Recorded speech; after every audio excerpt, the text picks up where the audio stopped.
Hey, what's going on, everybody? Welcome to No Timeouts, a football show coming at you from the Score Studio. My name is Jonah Birnbaum. That is Dan Wilkins. That is Tyler MacKillop. That is Justin Boone. You know them. You love them. Fellas, week 2 is in the books, and this season remains weird in the early going. The Vikings and Chargers are among the undefeated teams.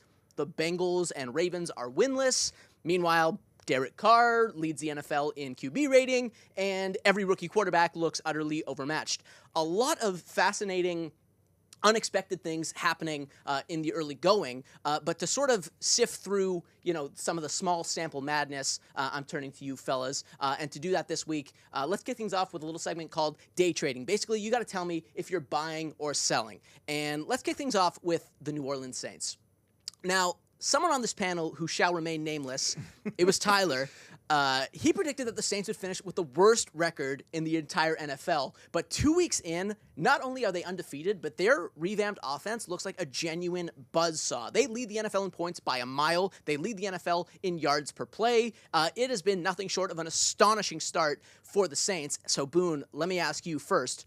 Are you buying or selling the Saints to win the NFC South? I'm absolutely buying at this point, and they're a really well-coached team. I never thought I would say that about a Dennis Allen coached team, but Clint Kubiak, their new offensive coordinator, he is crushing it. He's got defenses on their heels. He's using guys in really, really smart ways, and not every offensive coordinator does that. And week 1, I think we kind of were like writing it off a bit, like the opponent. Week 2, they beat Dallas. They smacked them around a little bit. It was impressive. Now, it's going to get interesting over the next month here because they have the Eagles, the Falcons, the Chiefs, the Bucks, right? So that'll be interesting to see exactly where they are. But the thing is, after that, over the final 12 weeks, they have what I think might be the easiest schedule in the entire league from that point on. So, yeah, I'm buying this absolutely. I think it's going to continue. Laissez le bon temps rouler, like they say in New Orleans. I've been to New Orleans a bunch of times. Whoa. I love it in New Orleans. I speak French. Nobody knows that? No. We do now. Well, I've been to New Orleans a bunch of times. I love that city. I love the way the people in that city get behind the team. Yeah. And they have a lot of reasons to get behind that team this year. Yeah.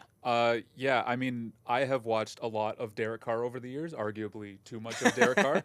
And this is the most comfortable I've ever seen him in an offense, especially in the early stages of a new offense. I think they've just put him in a position where, it's like a 49ers, Vikings type offense that really schemes up the plays to create space for the playmakers. And he's just in a position where he can let it rip. And to me, he's always been like a top 10 talent in terms of like pure passing ability.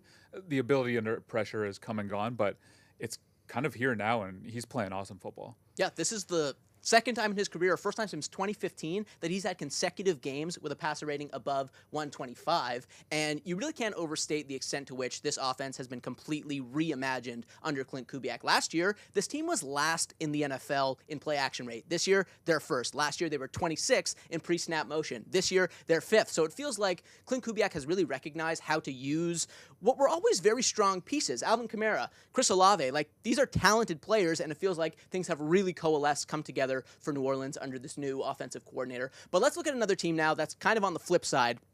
A team that came into the season with playoff aspirations, but have looked completely listless through 2 games. I'm talking about the Jacksonville Jaguars. They're 0-2 with one of the worst offenses in the entire NFL, and they're now 0-7 in Trevor Lawrence's last 7 games dating back to last season. Really rough go right now in Jacksonville. T, are you buying or selling the Jags to finish with a losing record? They're definitely in the toughest part of their schedule right now in the season. The late season, it does get a lot easier.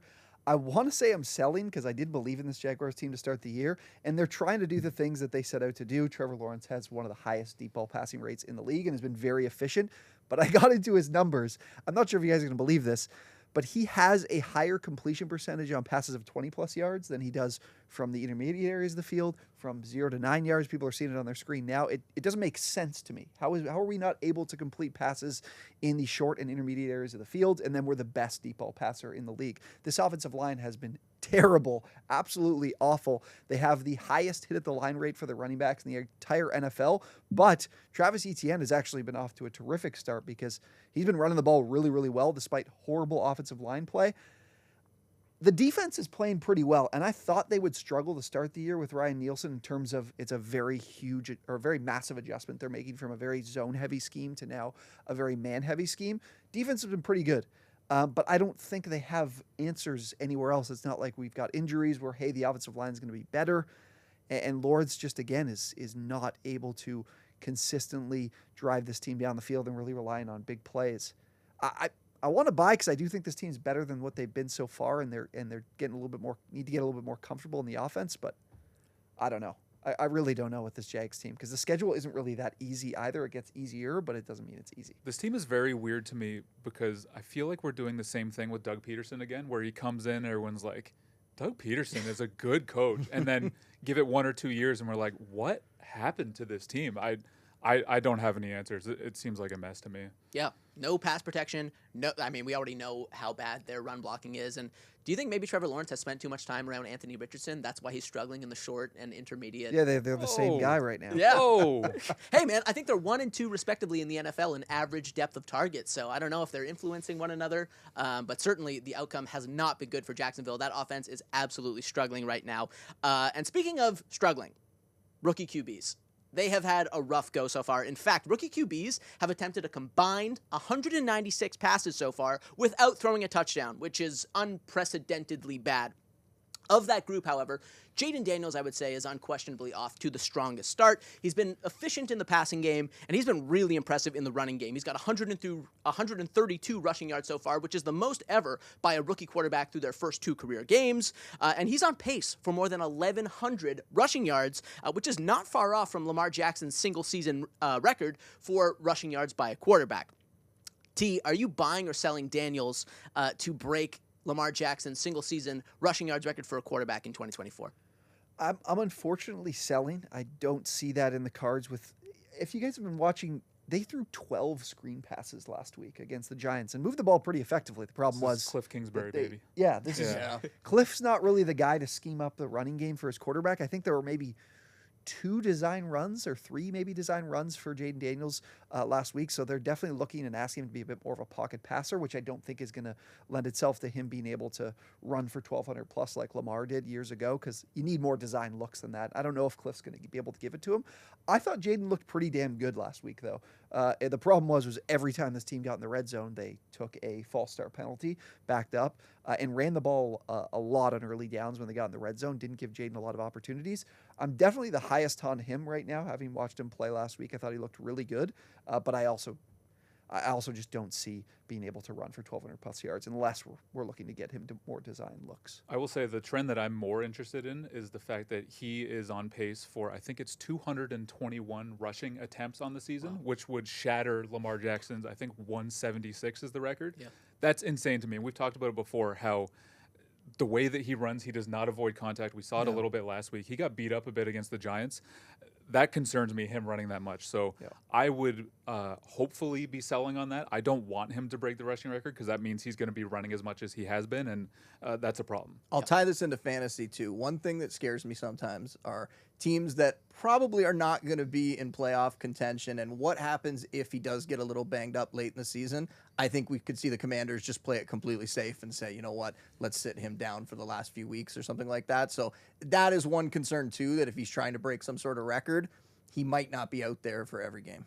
Yeah, and this question is, I suppose, a bit of a follow-up or a corollary, but what T just said about Daniels notwithstanding, Wilkie, given what we've seen from the rookie quarterback so far, are you buying or selling Offensive Rookie of the Year to go to a non-quarterback? Absolutely buying. I mean, there's always going to be a little bit of a bias towards quarterbacks from voters in awards like this and MVP and even Comeback Player of the Year like we've talked about before. But the reality is, like you said, these guys just aren't doing enough to be legitimate contenders for the award right now. Daniels has been the most productive, but like you said, even he doesn't have a touchdown pass. So I think this is going to be a 2-horse race between the top 2 receivers from the draft. We talked about this pre-show. Malik Neighbors is going to put up some insane numbers in the Giants offense. He's really the only legitimate threat in that attack, and even with the subpar quarterback play that's going to probably affect his efficiency, I think his numbers are going to be through the roof. He had 18 targets last week. Next closest guy on the Giants had 4. It's going to be a lot of feeding Malik Neighbors in that offense. And then Marvin Harrison Jr., football Twitter got weirdly obsessed with his speed scores coming out of week 1, and then he responded with 4 catches for 130 yards and 2 touchdowns in the first quarter alone last week. he's a superstar, and Kyler Murray is very back. Yeah, and he is doing video game stuff on the field again. So I think he's going to have a huge season as well. I want to commend him too. I mean, are you going to say the same thing? No, I was going to use that as a segue to talk about the NFC West, but I want to hear your thoughts on Kyler. Well, no. I know that a tight end has never won the Rookie of the Year award, and yet I thought you might bring up your guy Brock Bowers from the Raiders having a chance. He's been awesome. Yeah, he looks fantastic. I think volume-wise, he's going to get a ton. Fantasy-wise, he has a chance to finish as the #1 fantasy tight end this year. If well, this no continues. other tight end has a single reception through 2 weeks. That's why it's a statistical anomaly, but I've never seen it before. It is incredible. So, yeah, I want to commend you for actually not making that case for him. I mean, he's got to be the third right now, right? He's been awesome. He's already looking like one of the best tight ends in the league, so he's going to be a lot of fun to watch. I want to bring up Brian Thomas because I mentioned me and Joe were talking about this before we started the show that Trevor Lawrence has been pushing the ball downfield a ton, and Brian Thomas has been that guy, not even downfield, but in the red zone too last week.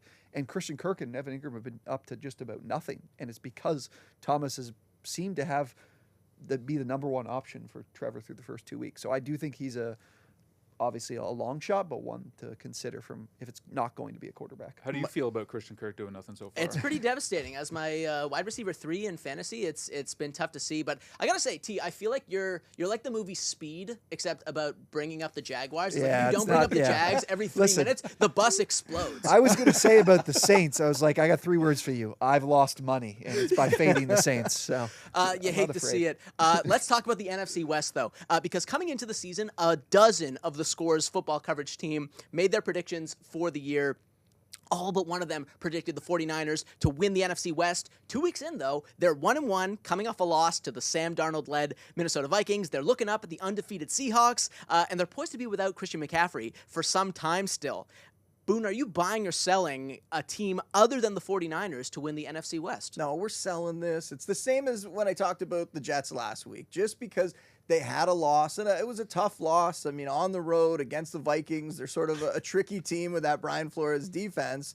But I don't think we can panic about this and overreact. You just have to look ahead to their schedule. What's going to happen here? They play this banged-up Rams team this week, right? Then they have the Patriots who are going to have to travel across the country to play them in San Francisco. Like, I am not worried at all. In a couple weeks, they're going to be 3-1. They're going to be right back atop the division. And they're built to have so much depth, right? CMC goes down. They have Mason to step in. Deebo Samuel going to miss probably a couple weeks here. They have George Kittle, one of the best tight ends in the league. They have Brandon Ayuk, who they just paid, who's one of the best receivers in the league. They have these other pieces that can step up. So I'm not concerned at all about the 49ers. They're going to be right atop that division, and they're going to continue to be a Super Bowl contender. And late in the season, we're going to see all those guys come back, and everyone's going to get real excited about them. Yeah, I mean, 2 weeks in, though, I got to say that division has been much more competitive and compelling than I thought it was going to be. And Kyler Murray's return, his backness has been a huge part of that. Last one before we move on here, fellas. Pretty scary development in Week 2's Thursday Nighter. Dolphins QB Tua Tagovailoa suffered another concussion during his team's loss to the Bills. He's since been placed on the injured reserve, and that's his 3rd official concussion of his NFL career. In the light of yet another brain injury, there was talk that he should at least consider hanging it up. Let me ask you, Wilkie, are you buying or selling that Tua Tagovailoa should retire after yet another concussion? I'm gonna do neither, and I'm gonna hold. Yeah. I know I can do that as a day trader. Nice. I don't want to say what Tua should do as much as we can sit up here and say it's an obvious decision. I think it's also a deeply personal one. But yeah, if it was me, I'd be walking away. That it was another scary scene. His 3rd known concussion in the last 3 years. And the reality of it is that in this sport, you can't guarantee that you're going to be able to avoid those in the future. So I'd be playing it safe personally. But either way, whatever he ends up doing, I'm just glad he got his big contract this summer. Yeah, I mean, upwards of $93 million guaranteed. You would think that financially he's set for life. Obviously, nobody wants to walk away at the age of 26, but it does feel like returning to the field represents an unjustifiable risk for him, given everything he suffered. And as tragic as it would be for his career to end at the age of 26, dementia, CTE, those things are far more tragic. So, he has a serious decision to make. And I think to your point, we think, we sit up here and we think it's easy to make this call. It's obviously the toughest decision he'll ever make professionally. So we'll see what happens on that front. On that note, fellas, let's bring in our virtual homie, the Score's lead NFL reporter, Josh Tolentino. JT, what's shaking, baby? Hey guys, always a pleasure to join you. Busy week in the NFL, so happy to be here with you guys to discuss all of it. Yeah, we got lots to talk to you about, man.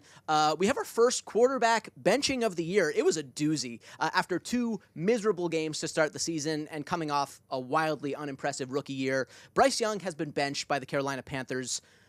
Josh, was this the right decision, and how much blame does he ultimately deserve for the Panthers' ongoing struggles? Jonah, to tackle that first part of your question, I did some research. So shortly after the news broke out, I spoke to a Panthers assistant coach, and he described the rest of the staff as shocked immediately right after it happened, but then gave some reasoning in terms of looking forward for this team. And obviously, they're turning to Andy Dalton. He's played about 170 career games. He's floating around that 500 mark as a starter. So, yes, based on that track record, obviously he's a veteran. He gives you a shot to win some of these games moving forward. Another big part of this entire ordeal is the timing of the situation makes sense with it being early in the season, about 2 months away from the trade deadline. We live in a NFL league where, everyone thinks that they can fix another team's issue. There's a lot to like with Bryce Young's contract, being on a rookie deal, still with a couple years left on that. So, if a team is able to maximize that from a salary cap standpoint and really attack the rest of their roster and get Bryce to restart his career, there's a lot to like with that. And then hitting the second part of your question, is this Bryce Young's fault, or how much blame does he deserve? Guys, this feels entirely reactionary. I think this entire ordeal is not on Bryce Young's shoulders. Yes, he was very poor last year, and I'd argue that he was even worse, through these first 2 games this year. He has not been playing well. That's very, very clear. But, I really don't care who you are. If at that quarterback position, 18 games into your career, 3 head coaches, no confidence, no belief in the ownership with David Tepper there, Dan Morgan, the GM, who was in the building when they made this decision. I think it was just, I think Bryce Young, again, he needs a fresh start to his career. The roster itself is very old. There's going to be no continuity with that roster. I think that the Panthers, they lead the NFL in terms of most pending free agents. So just a bad situation overall there in Carolina. You hope that Bryce Young can find that new start, and that's not writing off, obviously his subpar play, but again, just 18 games into his career, 3 head coaches. It feels a little bit unfair to say this was entirely on Bryce Young, who's going to be compared to C.J. Stroud, unfortunately, for the rest of his career. And, this poses the question to NFL evaluators on, not just the Panthers, but the entire NFL really scouting world saw Bryce Young as the unanimous pick there in last year's draft. So we'll see what shakes out with Bryce Young's future, again, 2 months away from the trade deadline. Yeah, what an absolute mess right now in Carolina. No quick fixes there.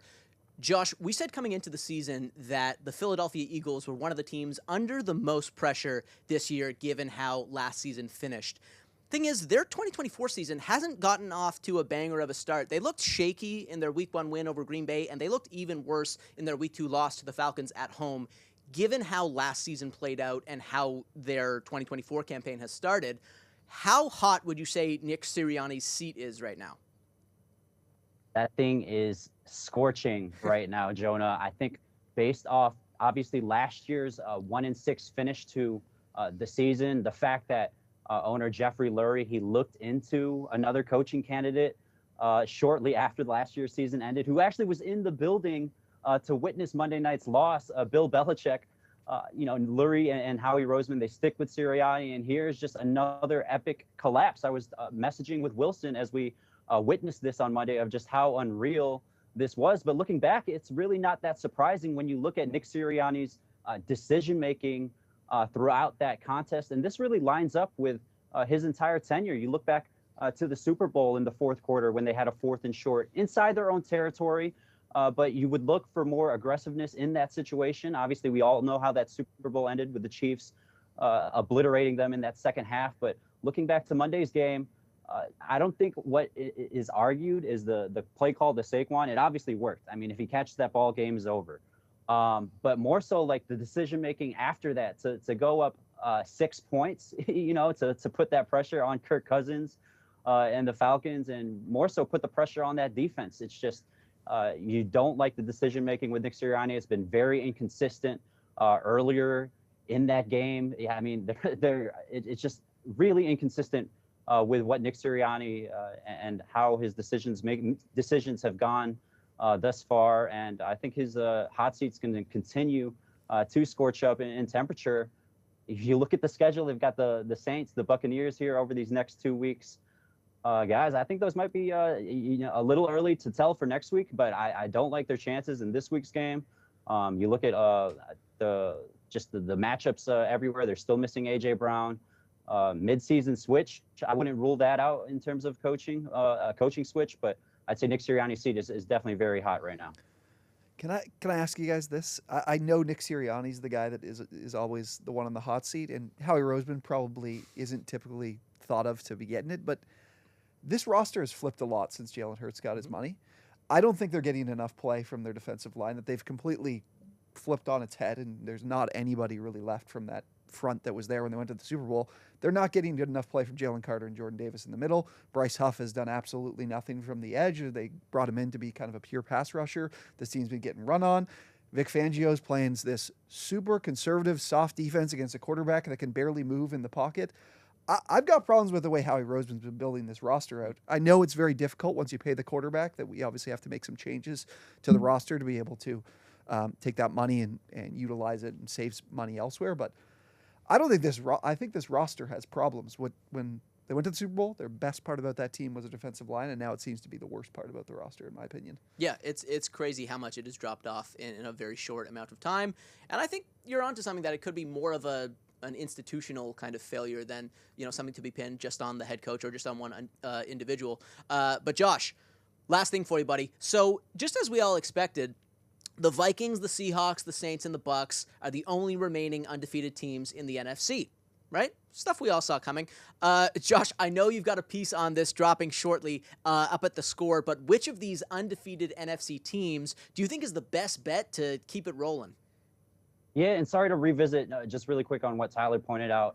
That year they went to the Super Bowl, second most sacks in NFL history. Yeah. Through 2 games this year, 1 sack. So they really have to clean it up to Tyler's point.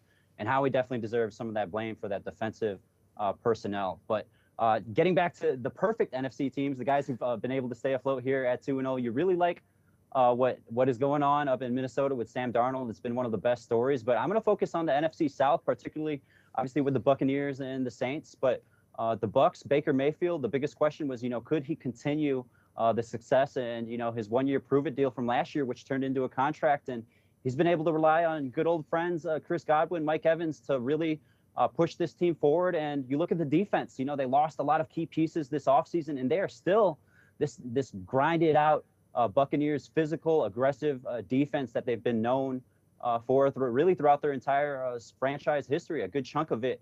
But my money is on the Saints, and I know you guys discussed this earlier, but man, I'm going to focus specifically on Clint Kubiak. Guys, his play action rate, 53% play action usage. The league average, 22%. And I mentioned that 53 number. Second place, Pittsburgh Steelers at 39%. So Clint Kubiak, he's really pressing that button. I mean, he is calling it, and for good reason, because Alvin Kamara, it looks like this guy is like the best running back in the entire world. It looks like he's back to his rookie season. He's got all the wheels underneath him, and this offensive line that we questioned throughout the offseason, they are playing way above what we thought would be their ceiling. And again, it's a credit to Alvin Kamara. It's a credit to the scheme. And I really like the Saints' chances here moving forward. And they obviously have a big test here with this Philadelphia Eagles team. They travel to Kansas City in a couple weeks. But then again, as Wilkins mentioned, or as Boone mentioned, the schedule gets very easy in terms of entering this season. Their opponents had the lowest winning percentage from 2023. So things are going to ease up here after these next few weeks, and they won't face another playoff opponent, I believe, until week 11. So will the Saints go marching on into the Super Bowl in the Super Bowl at the Caesars Superdome? We'll see, but I really like this hot start, and I got to admit, I'm very, very surprised, and I'm going to roll and buy some of that trade that you guys mentioned earlier. Yeah, it's the Mardi Gras vibes are definitely there in New Orleans. I can't speak French like Boone, but yeah, I am. how do you say very impressed? Anyways, it doesn't matter. JT, great stuff as always, buddy. We'll let you go for now, but we'll look forward to catching up next week. Hey, guys, take care. Always a pleasure. See you, buddy. I'll have to leave my post if the New Orleans Saints Yeah, are you're playing done. at home Super You're done. Bowl. You got one more week. Yeah. And I mean, then, they still have a chance to go undefeated here, right? It could be true. the complete opposite. Absolutely. Gents, let's keep the good times rolling with a little segment called Fact or Fiction. It's self-explanatory. Boone, we'll let you start first.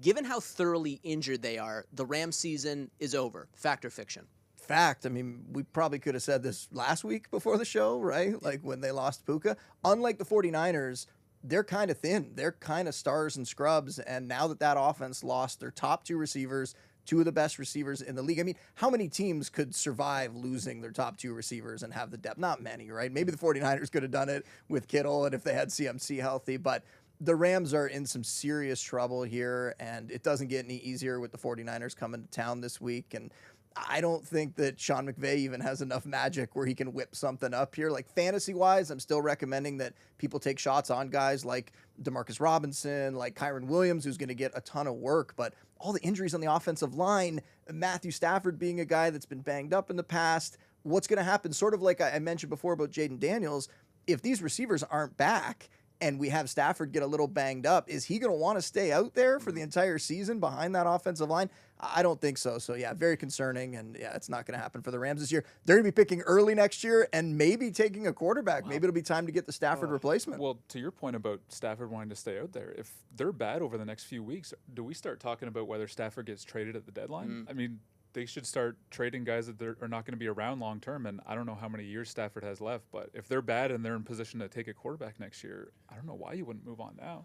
I don't know. With McVay's, remember a couple of years ago when he talked about retiring and leaving the NFL? Is he really willing to, I'm not going to say it's a complete rebuild. Like, Stafford is a top 10 quarterback in the league. If he goes to a rookie, can he continue to maintain the quality of play? Jonah Jackson, who they probably one of the best offseason additions they had, he's to IR.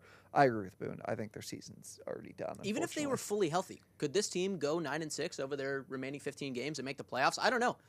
I think so. If fully healthy, their offense is obviously capable of being top 10. But that defense, man, absent Aaron Donald, yikes. Like, through 2 games, they are either last, second last, or third last in the NFL in every meaningful defensive metric. Points allowed, expected points contributed, net yards allowed per pass attempt, rushing yards allowed per carry. Like, there is nothing that they're doing well defensively. And, even if this offense was operating at full capacity, I don't know that these Rams have it anymore. Yeah, most importantly, can you say stars and scrubs in French?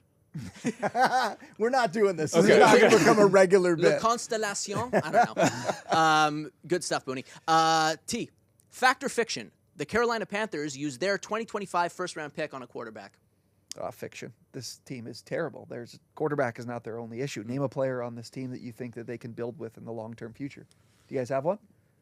I don't think so. Like they've pieced together the defensive line with Jadeveon Clowney being the star. J.C. Horn's good, but J.C. Horn, there's one. I would definitely be. There's a corner that they can build around. There's way too many spots in this roster that are important to them. And the quarterback position, I don't know if you would agree, Wilkins isn't one to be super excited about in the upcoming draft. Yeah. There's definitely some guys the following year, Nico Iamaleava, Arch Manning, obviously as well, that they could look to. But I think. I can't stand when teams like the Panthers make a decision to draft a quarterback that isn't built or they don't have a roster to help them succeed. That is the Panthers to a T, especially considering the fact they've given up all that draft capital. I don't think it's sensible for this team to spend their pick on a likely first overall pick on a quarterback. A lot of problems that need solving. Wilkie, fact or fiction? The Green Bay Packers are going to survive Jordan Love's injury absence and make the playoffs.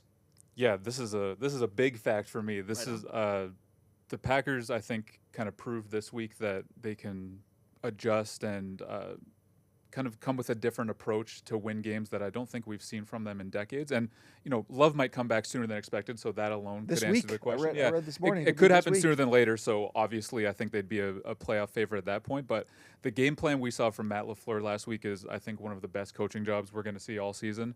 He made things really easy on Malik Willis, only counted on him for 14 pass attempts, and then just went with a really run-heavy approach, just kind of really dug into the creativity, and it was awesome. Josh Jacobs had 151 yards. I know there was a really smart panelist on this show who said that Jacobs would finish as the RB1 this offseason. We're off to a pretty good start. Touches are but there, he wasn't alone. They kind of got a bunch of different guys involved. They had 53 carries as a team for, I believe it was 261 yards. That was their most since 2003, the days of Amon Green. Yeah, I know you might be a little young for that, Tyler, but Yeah. this was just a great coaching job from LaFleur. And I don't even like when they come back. When Love comes back, obviously it's going to be a different offense, but I just think that this experimentation is only going to help them in just having different ways to attack defenses. So you take a quarterback like that, you add in a really diverse run game, and it's a really nice formula for success, especially in January. So not only do I see this as a playoff team, the way the Lions have started, I think they could easily win the NFC North, and I don't see why they wouldn't be one of the favorites to come out of the NFC and go to the Super Bowl. Yeah, and we're going to talk about those kind of struggling Lions momentarily, because this, fellas, is the hurry up. Before we get out of here, I've got a few burning questions for you guys heading into week 3, and you've got 60 seconds to answer them. Boone, you're up first. My question to you is, are the Chargers legit? And you have 60 seconds. Aid, do we have that counter? There we go. You have 60 seconds starting now. I could do in like 3. No, they're not legit. They had really easy matchups at the beginning of the season here. No offense, Wilkie. Raiders, not really like an amazing win in week 1. Then they get to pick on the Panthers after that. Their schedule is going to get a lot harder here. The Steelers, the Chiefs, they're going to have to play the Chiefs twice the rest of the season, but they also have the Bengals, the Ravens, the Bucs. There's a lot of teams coming up, the Saints, that they're going to have to play the rest of the year. It's great that they're going in the right direction, but this team is not a legitimate contender. I think next year might be their chance. And I mean, Justin Herbert right now is hurt, right? How much time do I have left? So much time. Justin Herbert's hurt right now. He was hurt coming into the season. Now he has this ankle issue. We don't even know if he's going to play this week. There's just so many things that I think this team is going to get exposed coming up here, but a very nice story to start the season. Quickly, before we got You 10 got 10 seconds. here. Make it quick. Jim Harbaugh, awesome quote this morning. Joey Bosa said that Harbaugh told Justin Herbert no high fives to protect his hands. I mean, that's just good thinking. I love Harbaugh. Well done, Boone. Incredibly efficient. You did it in less than 60 seconds. I'm very impressed. Wilkie, you're up next. Can the Bears offense get back on track in week 3? You have 60 seconds. Wait for it. Wait for it. Aid, we got that counter? Oh, boom. There it is. This guy doesn't miss. You're Can going. the Bears offense get back on track? Go. Oh, I don't need that much time. I'm going to say no. And it's not because of the quarterback. I have complete faith in Caleb Williams. I think he's going to be an absolute superstar in the league for a long time. I'm actually not based on what we've seen so far, I don't really value Jaden Daniels above Caleb Williams. I still think this hasn't been Caleb's fault at all. This is more about the offensive line and the coaching staff's inability to kind of compensate for a bad offensive line and come up with a good protection plan. Based on what we've seen on that front so far, which has been extremely bad, I don't see it getting better anytime soon. So I think it's going to be a long year for the offense. This week, though, Colts, no DeForest Buckner, potentially no Latu. I mean, their defense stinks. This is the spot. There couldn't be a better spot than this week. It might get a little better, but we were also expecting bigger things from the Bears in week 1 against the Titans, and they couldn't do anything then. So I'm not super optimistic based on what we've seen out of the offensive line. Right on. 60 seconds right on the dot. You nailed it. Not as efficient as Boone, but you respected the process a little bit more. So credit to you for that. We got that counter up, Aid, because we got our last question here for the hurry up. And the question is, for you, my man, the Detroit Lions, they're struggling. What is going on with Jared Goff? Honestly, I don't really have a lot of answers. It's really hard to piece together. I was in the building for the game against the Rams, and the passing game just looks really off. And Sam Laporta hasn't been involved at all. And Goff's numbers are really, really poor to start the year. He's bottom of the league in terms of turnover-worthy play rate, completion percentage, yards per play. This is an opportunity to find it because the Arizona Cardinals defense is quite the matchup, I think, for their offense when it comes to lack of pass rush, not a lot of skill in the secondary, should be able to establish the run and open up the play-action game and the passing game altogether. This is the time because everybody talked about it. I'm sure you have from a fantasy perspective of all those domes, all those fair weather games for Jared Goff to put some numbers together. He hasn't yet. This is a chance to do so, and I don't have answers as to what's going on with Goff so far this year, but needs to find it this week in particular. He's always been a guy who struggles under pressure, and they're getting to him in key spots, and it's hurting the offense. Boom. That was pretty good. Pretty good. Well done on the hurry up, fellas. You'd think that we're signing off right now. We're not. I got one more segment for you that I didn't disclose to our producers. They might be mad at me. A little bit of trivia. to send you home with. Since 2019, which was the beginning of the end for the Cam Newton era in Carolina, 8 different quarterbacks have attempted at least 10 passes for the Panthers. Can you name them? And here's how we'll do it. We're going to go in a circle. If you get one wrong, you're out. You're up first. 8 quarterbacks have attempted at least 10 passes for the Panthers since 2019, not including Cam Newton. Can you name them? Baker Mayfield. Sam That's Darnold. 1. That's 2. Andy Dalton. That's 3. Bryce Young. That's 4. Bryce Young. I'm thinking about the XFL guy. You guys remember? Yep. Short little I guy. know who it is. You know who it is? Yeah. Has Brandon Allen attempted a pass for them? You're out. You were thinking of P.J. Walker or maybe P.J. Philip Walker. Walker. If PJ Walker. All right, Yeah. you got it. All right. Wilkie? Does Cam Newton's second tenure count? It does not. There's one more, I would say, obvious or relatively obvious one, and 2 that you're not going to get. Was it Taylor Heineke? Boone? If you get 1 here, I say you win. No. I'm pretty sure. Is it the other Allen? There's the other Allen. The other. Oh, Kyle Allen. yeah. You got Kyle it. Allen. Thank you. Boone is An the assist winner. from Tyler. Boone is the winner. The guys you missed, Will Greer, All right. NFL legend They Will let Greer, Will Greer throw more than 10 passes? and Damn. then Teddy Bridgewater. Oh, Right. that was yeah. Teddy that was the Bridgewater. obvious one. Anyways, thanks for indulging me, fellas. That'll about do it for us today on No Timeouts. Once again, that's Justin Boone. That's Tyler MacKillop. That's Dan Wilkins. My name is Jonah Birnbaum. Thanks so much for hanging out. We'll see you next time.